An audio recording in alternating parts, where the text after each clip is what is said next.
सपने वो नहीं है जो नींद में आते हैं, सपने तो वो है जो नींद आने नहीं देते हैं। इंतजार करने वालों को उतना ही मिलता है जितना कोशिश करने वाले पीछे छोड़ के चले जाते हैं। करता रहे तू इंतजार, बन जा आलसी, कुछ नहीं मिलेगा। नमस्कार, मैं Vivek Bindra, founder and CEO बड़ा बिजनेस.com। खड़ा हो गया हूं रामेश्वरम के उस मल्लाह के बेटे जिसके एक कान में गीता के श्लोक गूंजते थे और दूसरे कान में डार्विन के सिद्धांत।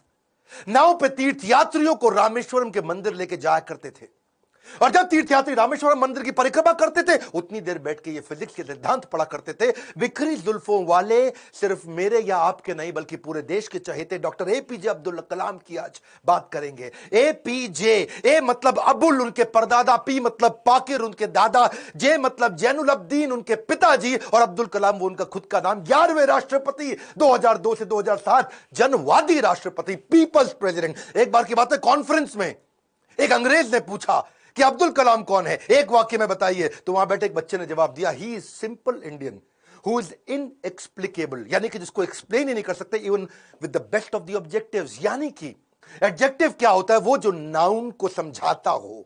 संज्ञा की विशेषता को विशेषण बोलते हैं। दुनिया के सारे विशेषण लगा दो पर उनकी विशेषता को परिभाषित नहीं किया जा सकता। ऐसे थे अब्दुल कलाम। एक बार किसी बच्चे ने उनसे पूछा, सफल होने का क्या मंत्र है? बोले 4 चीजें करनी है, 4 बातें। समझ लो, ये वीडियो गेम चेंजर है। 4 बातें। बोला, सफल होने के लिए पहले बनाओ बहुत जबरदस्त एम, ग्रेट एम। दूसरा, उस एम के लिए सारी नॉलेज एक्वायर करते जाओ, उसके लिए जो चाहिए नॉलेज एक्वायर कर लो। तीसरा, फिर करो दबा के हार्ड वर्क। और चौथा, परसीवरेंस। हार नहीं माननी है भैया। क्या नहीं माननी? हार नहीं माननी। जीवन को हमेशा ऐसे जियो कि जीवन खत्म होने के बाद भी लोग जिंदगी भर आपको याद रखें, अपनी अपनी जिंदगी तक आपको याद रखें। शुरू से शुरुआत करते हैं। डॉक्टर एपीजे अब्दुल कलाम, 15 अक्टूबर 1931 को उनका जन्म रामेश्वरम के तमिलनाडु में हुआ था। कमजोर आर्थिक स्थिति के एक मुसलमान परिवार में उनका जन्म हुआ। पेशे से उनके पिता नाविक थे, और पिता क्योंकि ज्यादा पढ़े लिखे नहीं थे तो शुरू से उनको काफी तकलीफें आई। एक बार क्लास के अंदर उनका एक दोस्त हुआ करता था जो कि मुख्य पुरोहित को बेटा था, और मुख्य पुरोहित को बेटा जो रामदास शास्त्री अपने इसके साथ में पहली बेंच पे बैठे मास्टर जी नाराज हो गए। ए मुसलमान लड़का प्रमुख शास्त्री के बेटे के साथ पहली बेंच पे कैसे बैठा? उनको लगा के थप्पड़ पीछे बैठा दिया, भाग पीछे जाकर के बैठ। अब्दुल कलाम चुपचाप जाके पीछे बैठ गए।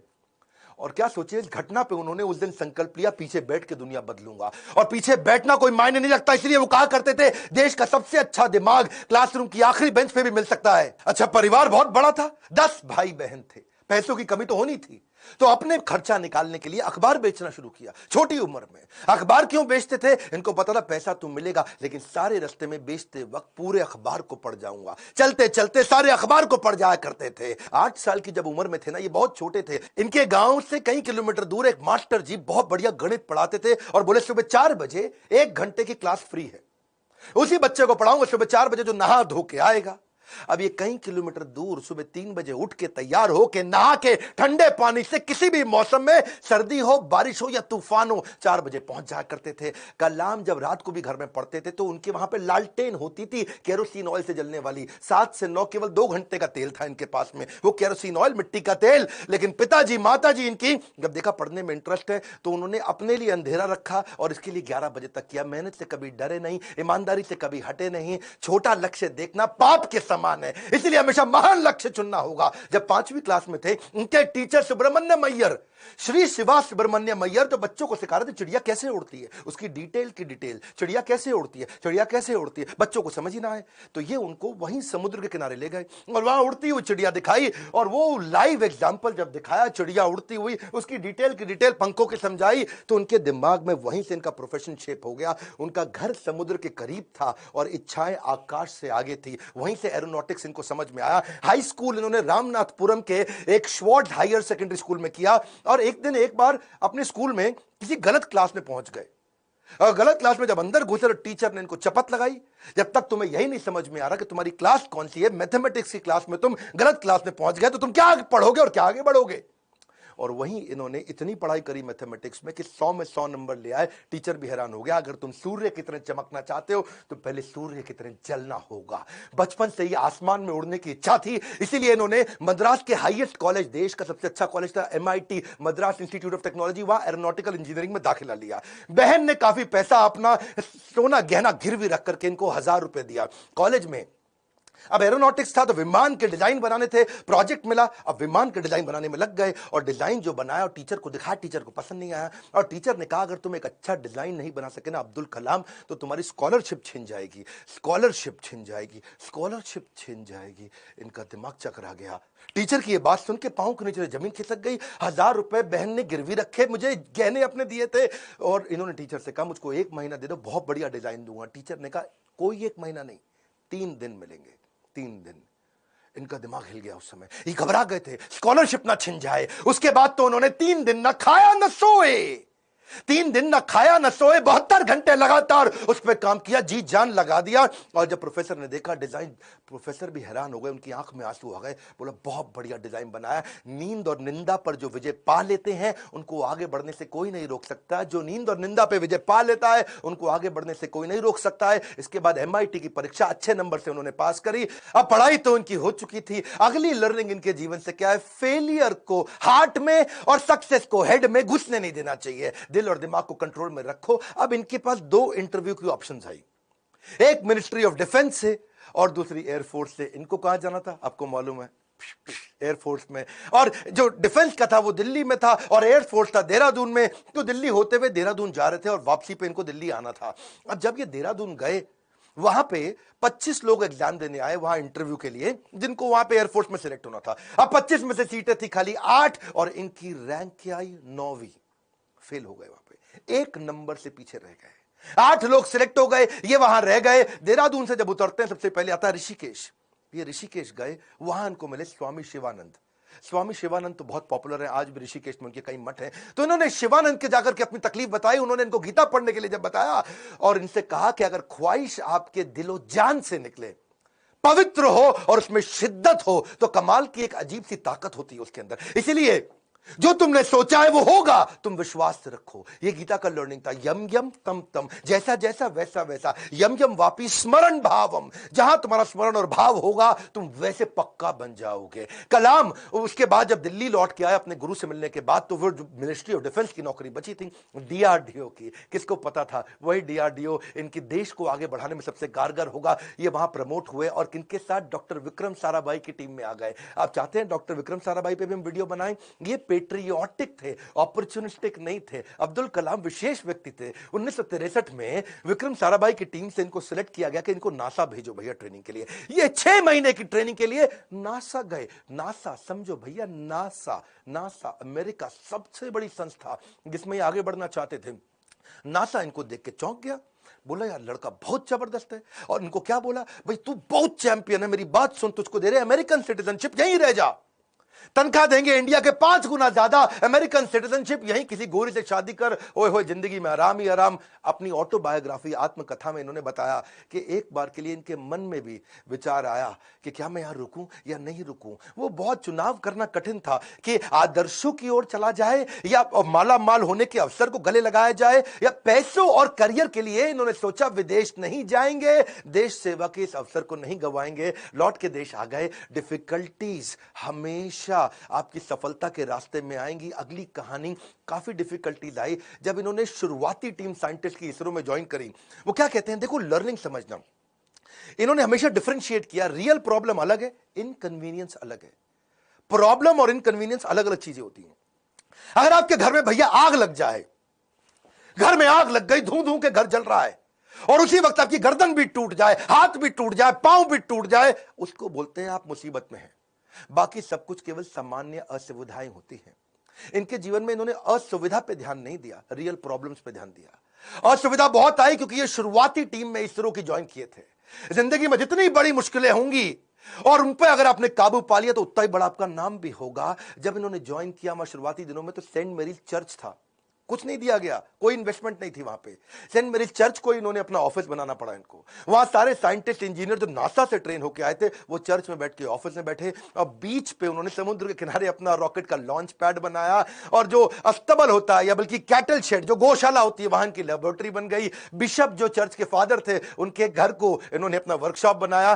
साइकिल पे और बुल्लक कार्ट समझते बैलगाड़ी है जी, धीरे धीरे चक्का चलता या खुद ही साइकिल पे रॉकेट रख रख के ले जा रहे थे। रॉकेट के छोटे छोटे पार्ट चार्टर सैटेलाइट, आज भी फोटोग्राफ्स हैं। सारी डिफिकल्टीज के बीच में इन्होंने पहला साउंडिंग रॉकेट 1963 में लॉन्च किया था।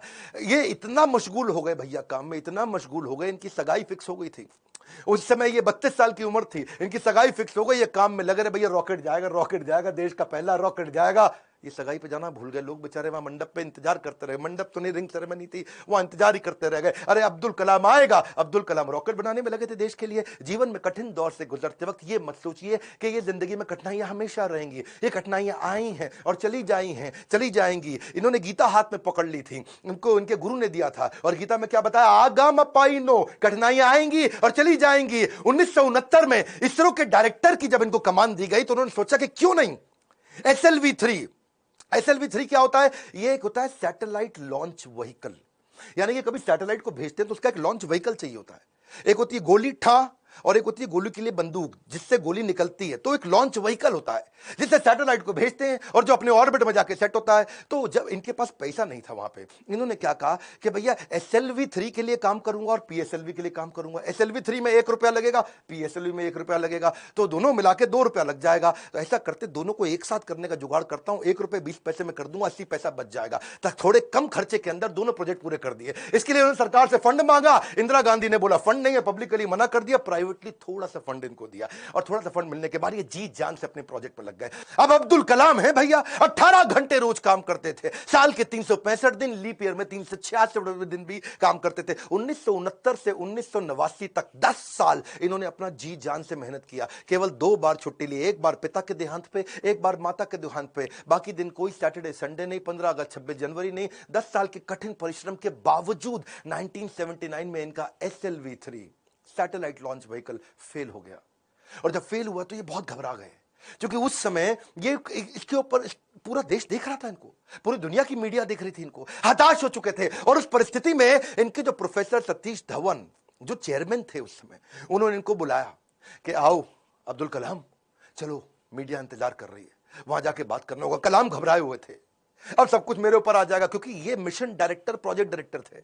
As a mission director, project director, इनके फेलियर पे पूरी दुनिया देख रही थी।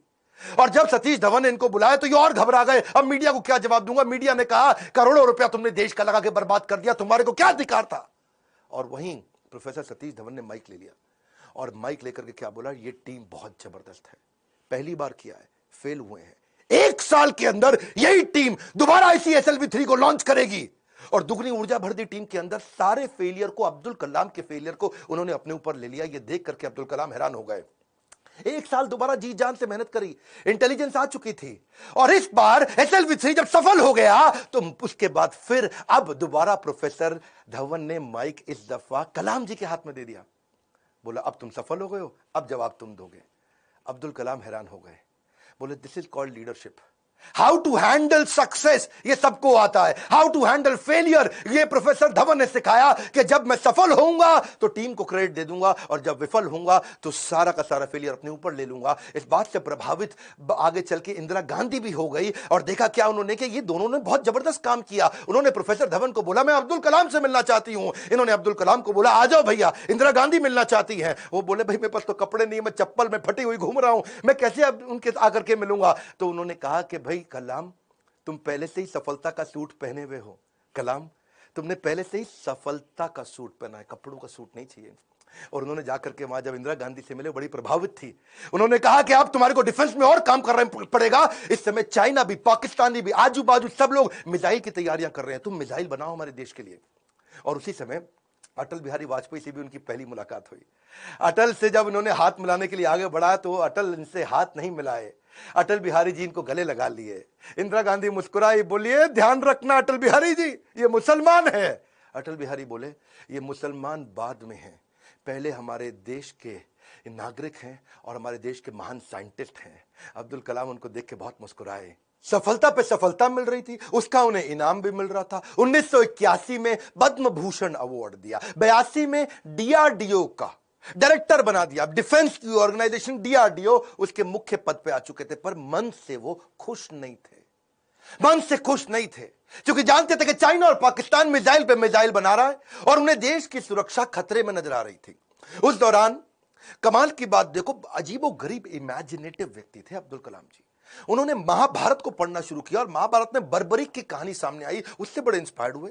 बर्बरीक की कहानी अलग से ही थी। बर्बरीक कहते हैं कि उनके पास 3 तीर है और 3 तीर से वो क्या करेंगे, पहले तीर में सबको प्रोटेक्ट कर लेंगे, भाई किस किस को प्रोटेक्ट करना है, दूसरे में किस किस को अटैक करना है।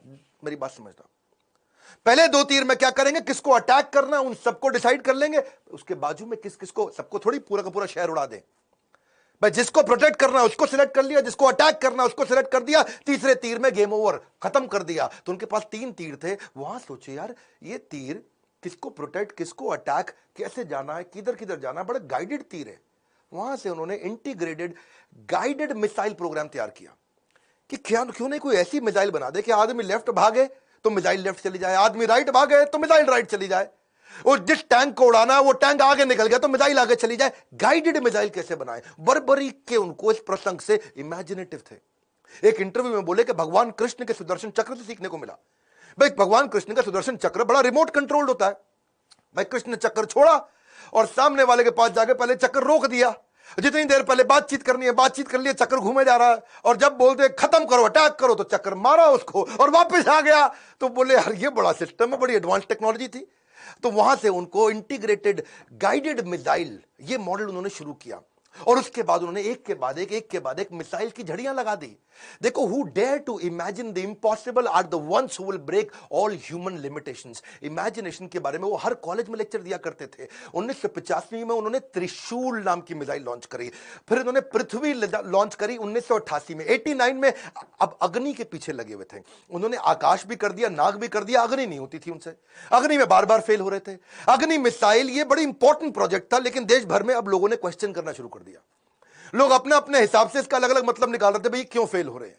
अमूल ने तो वहां पे एक एड लगा दी और अमूल कहता है जी अग्नि मिसाइल के अंदर तुम्हारा पेट्रोल कम पड़ जाता तो अमूल का बटर डाल लो। लोगों ने मजाक बनाना शुरू कर दिया और बार बार लोगों के सवालों के कारण ये बहुत सीरियस थे। और उसी 89 के एंड आने से पहले पहले इन्होंने अग्नि को भी सफल बना दिया। बार बार असफल होने पर भी उत्साह न खोना ही सबसे बड़ी सफलता है। बाकी सारे शक्तिशाली देशों को वो देख रहे थे, वो मिसाइल लॉन्च कर रहे थे, दूसरे महाद्वीप पे कैसे अटैक कर सके, इंडिया से मिसाइल छोड़े यूरोप तक पहुंच सके, अमेरिका तक पहुंच सके, दूसरे महाद्वीप तक पहुंच सके। सब लोगों ने बड़ी तैयारी करी। इन्होंने 89 में अग्नि को जब लॉन्च किया तो रशिया, यूएस, चाइना, फ्रांस और यूके के बाद भारत छठा देश था जिसने इतने पावरफुल मिसाइल्स बनाए। मेरी बात समझिए, दुनिया भर के 250 देशों को पीछे करके अब्दुल कलाम थे जिन्होंने भारत को छठे रैंक पर लाके खड़ा किया। हाँ, ये कहते थे मिसाइल यूज नहीं करना है, लेकिन विराट रूप तो दिखाना है ना अपना। 10वें अध्याय के बाद जब भगवान कृष्ण ने देखा कि अर्जुन उबासी ले रहा, अर्जुन सीरियस नहीं ले रहा, तो मैं विराट रूप दिखाऊं। और जब कृष्ण ने विराट रूप दिखाया, कृष्ण ने मारा नहीं किसी को, विराट रूप दिखाया, अर्जुन एकदम लाइन पे आ गया, बात समझ आ गई बात। इसीलिए कभी कभार बाजू का पाकिस्तान, चाइना जब आंख दिखाए तो विराट रूप दिखा दो, थोड़ी मिसाइल छोड़ देंगे, विराट रूप दिखा दो, अपने आप लाइन पे आया, समझ आ गया, वापस आ दो, सॉरी। तो ऐसा अब्दुल कलाम जी ने स्ट्रांग बनाया। उनकी मेहनत 1993 में और रंग लाई जब पीएसएलवी को भी उन्होंने सफल कर दिया। आज वही कलाम जी की देन है कि पीएसएलवी से हमने 10 रुपए किलोमीटर के कम खर्च पे भी मंगल तक सफर पूरा कर लिया जी। 2014 में हॉलीवुड की मूवी में जितना खर्चा था उससे कम के अंदर तो हमने मंगल का सफर कर लिया। 2017 में ये अब्दुल कलाम जी थे जिनके चलते 104 सैटेलाइट एक रॉकेट से लॉन्च किए। दुनिया में सबसे सस्ता अफोर्डेबल प्रोग्राम ये अब्दुल कलाम जी की देन थी। 1979 में वही कलाम थे, वही भारत था, कोई देश मदद नहीं कर रहा था। ये 1979 था और आज 2017 में ये कलाम जी की देन है जब दुनिया भर के देश इंडिया के पास आए, भाई हमारा भेज दो यार, अपने रॉकेट में हमारा भी भेज दो। हमने यूएस की मदद करी, नीदरलैंड की करी, स्विट्जरलैंड की करी, इजराइल की करी, कजाकिस्तान की करी, यूएई की करी और हमारे 100 मिलाकर के 104 सैटेलाइट एक साथ भेजे थे। ये अब्दुल कलाम जी की देन है। अच्छा वापस चलते हैं 93 के पीएसएलवी जब उन्होंने इसको सफल बनाया, उसी समय न्यूक्लियर पावर की बातचीत दुनिया भर में बहुत हो रही थी। इन्होंने देखा कि भाई अमेरिका धमकियां भी बहुत दे रहा था। अब बात यह है कि धमकियों से डरना पुरुषार्थ से बेईमानी है और जो देश के लिए कुछ भी कर गुजरे वही सच्चा हिंदुस्तानी है। कलाम जी सच्चे हिंदुस्तानी थे। उन्होंने 3 तरकीबें अपनाई। पहली, जितने भी अपने साइंटिस्ट हैं उनको आर्मी की वर्दी में डाल दो, सैटेलाइट को समझ ही ना आए कि भैया तो नॉर्मल आर्मी घूम रही है, ये कोई साइंटिस्ट थोड़ी है, ये तो नॉर्मल आर्मी है। पहला। दूसरा, जब भी ये कोई काम करेंगे उसी समय के बीच में करेंगे जब एक सैटेलाइट जाएगा और दूसरा आने वाला, उसके बीच में कर लेंगे। एक आएगा एक जाएगा, उसके बीच में कर लेंगे। एक आएगा एक जाएगा, उसके बीच में कर लेंगे। तो ये उतने ही टाइम में तैयारी करते थे। और तीसरा, काम खत्म होने के बाद जमीन को एकदम साफ सुथरा ऐसे सेट करते थे, जब सैटेलाइट आएगा पता ही नहीं चलता कुछ हुआ यहाँ पे, ओए आर्मी वाले आराम से घूम रहे हैं। अमेरिका को पता नहीं लगने दिया। 1992 से 97 लगातार उन्होंने काफी काम किए। आसपास के गांव और अन्य लोगों को कभी नहीं पता चला कि यहां हुआ क्या है, और यही मेहनत उनकी रंग लाई।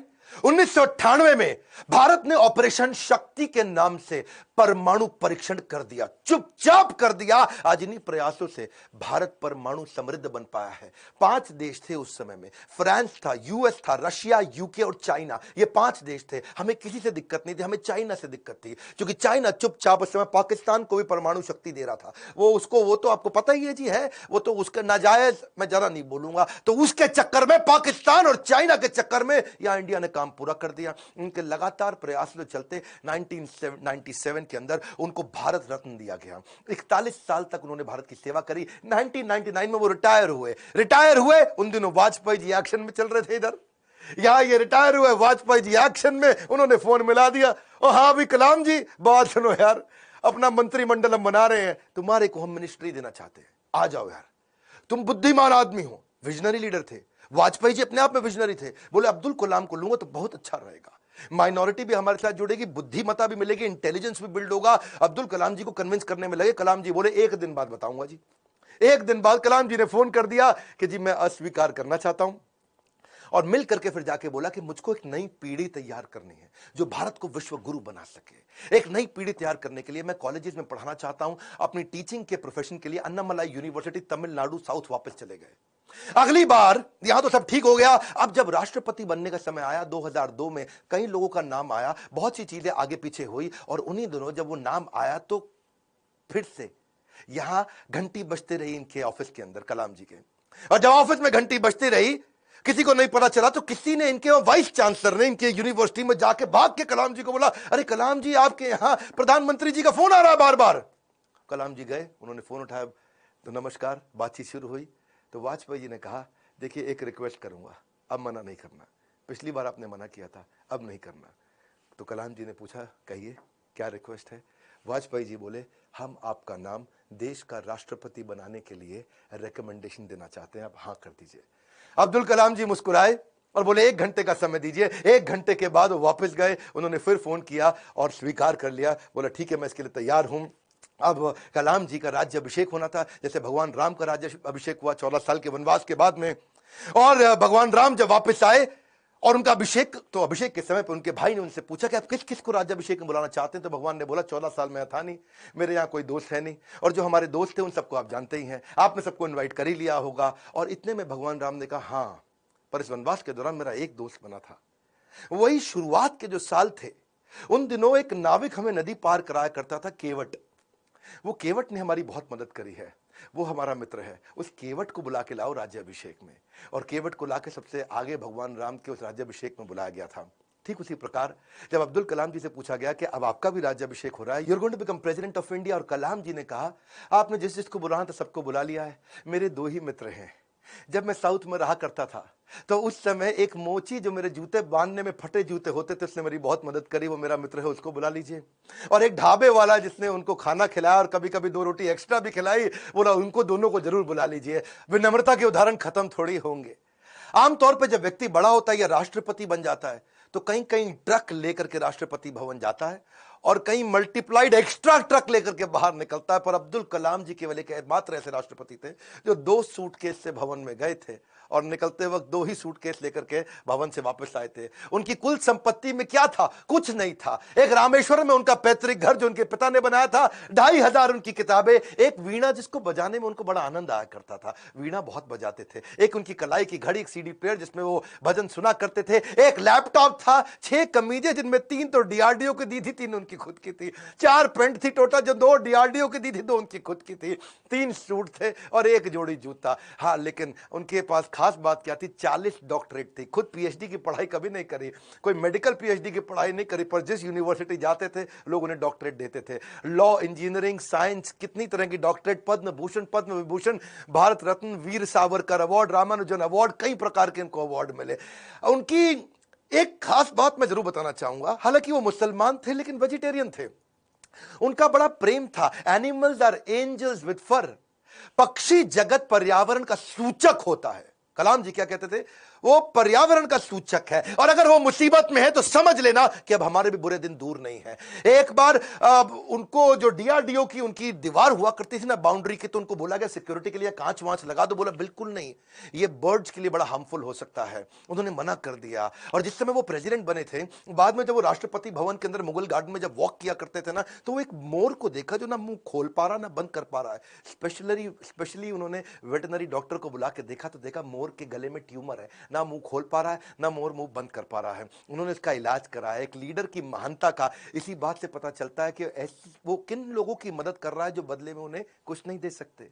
जब कोई लीडर ऐसे लोगों की मदद करता है जो बदले में कुछ नहीं दे सकता, वही एक महान लीडर की निशानी है। अच्छा, अब्दुल कलाम जी की एक बात मेरे दिल को छू गई। वो परिवारवाद नहीं, राष्ट्रवाद में बिलीव किया करते थे। जब वो राष्ट्रपति भवन में थे, See, he's a man of principle and therefore is always respected everywhere. उनके क्योंकि जो भाई थे ना, उनको बहुत प्रेम करते थे, बहुत प्रेम करते थे अपने भाई से, बचपन से ही प्रेम था। और उनके अपने सगे भाई का पोता दिल्ली के अंदर मुनीरका में किराए के कमरे पर रहा करता था। 2006 में जब कलाम ने एक दफा सारे परिवार को इनवाइट किया, क्योंकि उनका कोई परिवार वहां रहता नहीं था, वो राष्ट्रपति भवन में अकेले रहते थे।